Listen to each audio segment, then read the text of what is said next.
I want to do a video that helps with scaling of objects for use in other programs from ZBrush. So what I want to do is I'm going to browse to where I keep that base cube that I made. It's just a 6-sided cube, and I think it is on Class Store in one of the instructor folders. So I'm going to load that as a tool and draw it out, and then go to edit mode and turn on the floor so I can start to see something about it. And then I'm going to get oriented to it, so I'm looking down the z-axis of it. There. And you can see it's about 2 units wide here on this, or grid squares on this, which is really just to kind of give you a sense of proportion. It doesn't have much meaning, but if you do need to work with the grid, come to draw, and here, actually, let me dock it over here, and here you could change the grid size if you need to. You can change the number of tiles if you want. Change the way it looks. There's lots of things that you can do with the grid. In this case, I'm just going to take everything back to the way it was.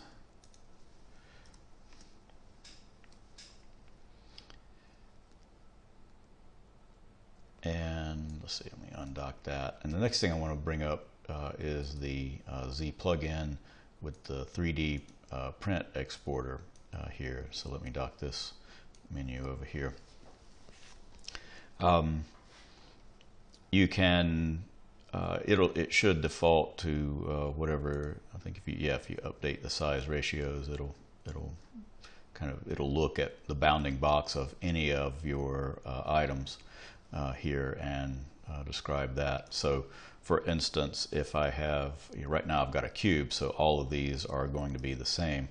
Let me get my move tool here, and let's move this thing. I'm going to hold down Control and Shift and just drag out another copy of this thing and get it real close together. So now when I update my size ratios, you'll see I'll get and I drug that thing out in X, so you'll see that Y and Z stay the same here, and X doubles that.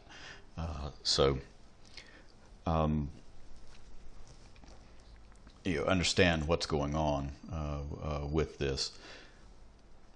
So let me undo. I'm going to undo that, and now it should, when I update this, yes, it should go back to everything being the same.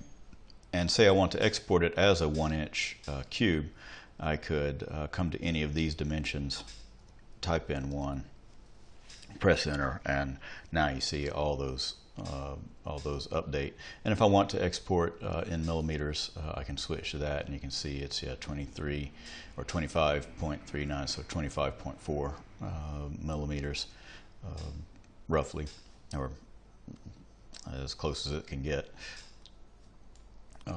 So once you decide on a scale of something, so say I brought in one of those gloves or spades, I could decide, probably find some landmark on it that I know that I want it to be, and set whatever direction it is in. Provide a dimension here, and it will then update all the others accordingly. But I'm going to just take this one as is. So once that's all set, you can tell it then what format you want it to export in, and whether you want all the subtools. In this case, there's just only one, so whether you want the visible selected or everything. Most of the time I'm doing either everything or visible, and then what format you want to set it in. And here you have some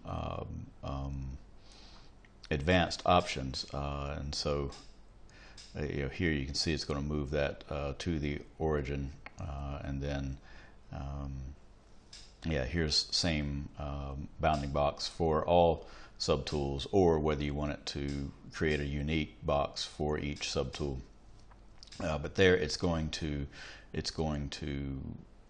center it and resize it to the bounding box size from up here.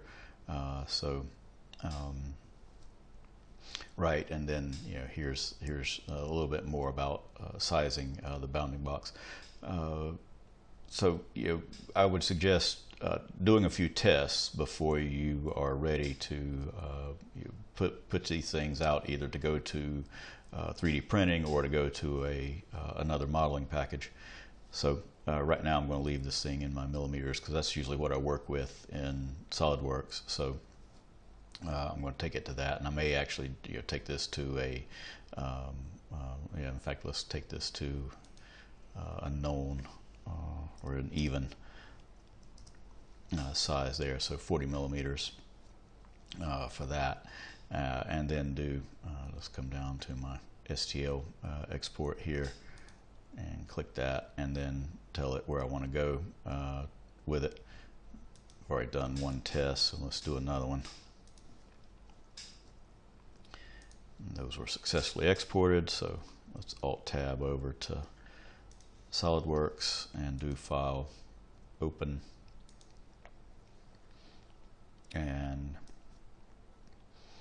let's go, let's see, yeah, it should be in there, and let's look for some STL files.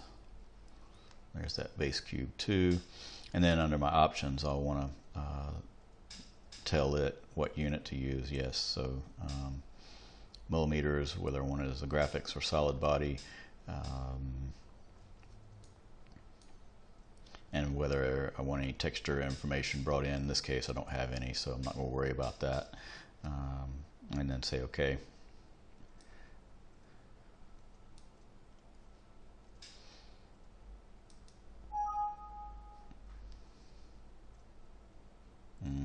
Interesting.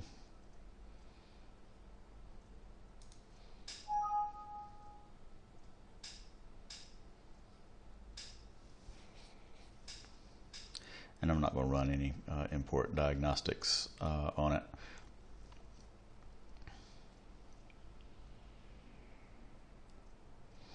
So here you can see brought this in, and let's get a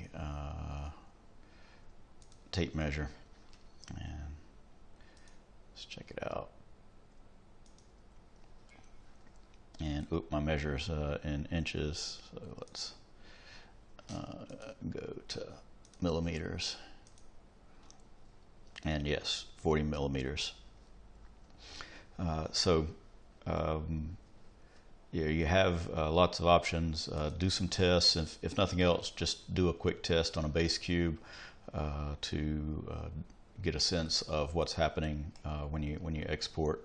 And that way you don't have to use any of the insert scales or moves to get things where you want them and the size that you want them.